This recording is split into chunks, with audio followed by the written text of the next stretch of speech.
গতকালকে শহরের উদ্দেশ্যে গিয়েছিলাম একটা কাজের জন্য। তো হঠাৎ করে রাস্তার পাশে দাঁড়িয়ে রয়েছি, একজন ছেলে তার সঙ্গে একজন মহিলা বাচ্চা সহ আমার কাছে এসে বলল যে ভাই বড় বিপদে পড়ে গেছি। আমি বললাম কি বিপদে পড়েছেন? বলে কালকে থেকে কিছু খাই নাই, কিছু খেতে হবে।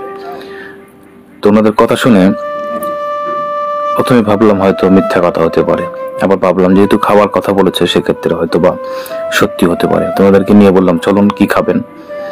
তো ওনারা ভাত খেতে চাইলেন, আমি ওনাদেরকে নিয়ে হোটেলের উদ্দেশ্যে যাচ্ছিলাম। তো যেতে যেতে যেতে ছেলের সঙ্গে কথা বলছিলাম যে আসলে কি হয়েছে। তো বিস্তারিত বললো যে একজন লোক আমাদেরকে কাজ দিতে চেয়েছিল আমাদের বাসা সাতক্ষীরাতে। আমরা সাতক্ষীরা থেকে রংপুরে এসেছি। এখন রংপুরে এসে যে লোকটা কাজ দিবে সে লোকটা ওনাদেরকে রেখে উধাও হয়ে গেছে, আর ফোন রিসিভ করছে না এবং কোনো ইয়ে করছে না। তো ফোন নাম্বার নিয়ে কল দিলাম, দেখি নাম্বার বন্ধ। এরপরে এখন ওনাদের মূল উদ্দেশ্য হচ্ছে বাড়িতে যাওয়া, কিভাবে যেভাবেই হোক তারা তাদের বাড়িতে পৌঁছাতে চায়। তো ওনাদেরকে খেতে নিয়ে গেলাম। উনি বললো আমাদের সঙ্গে আরো কয়েকজন আছে, ওনার বড় ভাই, মেজ ভাই এবং ওনার পরিবারের আরো কয়েকজন সদস্য আছে। তো আমি বললাম তাদেরকেও নিয়ে আসেন, দেখি কি করা যায়। মূলত আমার শহরের কাজটি আপাতত স্থগিত রেখেছি, কেননা যে কোনো মানুষ হঠাৎ করে বিপদে পড়তে পারে। তো তারা যেহেতু বিপদে পড়েই গেছে আর তাদের এই এলাকাটি অপরিচিত, সেক্ষেত্রে আমি চেষ্টা করছি আমার সামর্থ্য অনুযায়ী তাদের পাশে দাঁড়ানোর জন্য কি করা যায় তাদের জন্য। তো ওনাদেরকে একত্রিত করলাম, করে দেখলাম যে ওনার বড় ভাই, মেজ ভাই, ওনারা এক হয়ে গেছে। ওনাদের একটাই রিকোয়েস্ট, আমরা কিছু খাবো না, আমাদেরকে যেভাবেই হোক একটু বাড়িতে পৌঁছায় দেওয়ার ব্যবস্থা করেন, এটাই তাদের আকুতি। তো আমি ওনাদেরকে নিয়ে প্রথমে একটা সিএনজিতে উঠলাম, ওখান থেকে একটা বাস স্ট্যান্ডের উদ্দেশ্যে রওনা দিলাম, দেখি ওখান থেকে সাতক্ষীরার গাড়ি পাওয়া যায় কিনা। আর খাওয়ার বিষয়টা ওনারা বলেছে একটু আগে খেয়েছে, সেক্ষেত্রে আর কিছু না খেয়ে রওনা দিলাম। তো এখানে বাস স্ট্যান্ডে পৌঁছে গেছি অলরেডি।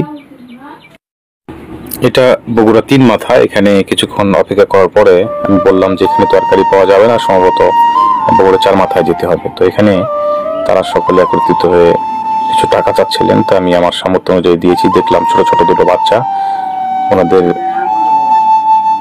অল্প কিছু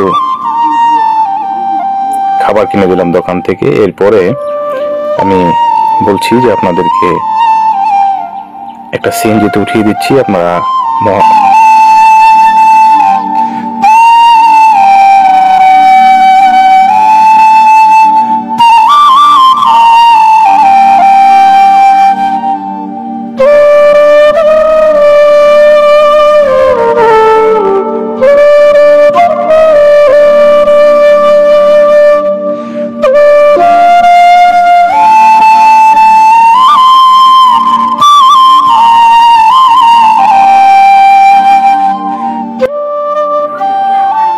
আমি যেতে চেয়েছিলাম ওনাদের সঙ্গে, সময়ের আসলে স্বল্পতার কারণে ওনাদেরকে একদম 4 মাথায় গিয়ে গাড়িতে ওঠানো সম্ভব হয় না। তবে আমি যোগাযোগ করেছি এবং একটা সিএনজিকে বলে দিয়েছি, সেই সিএনজি উঠিয়ে দিলাম। এখান থেকে সিএনজি ড্রাইভার তাদেরকে নিয়ে গিয়ে ওখানে গাড়িতে উঠায় দেবে।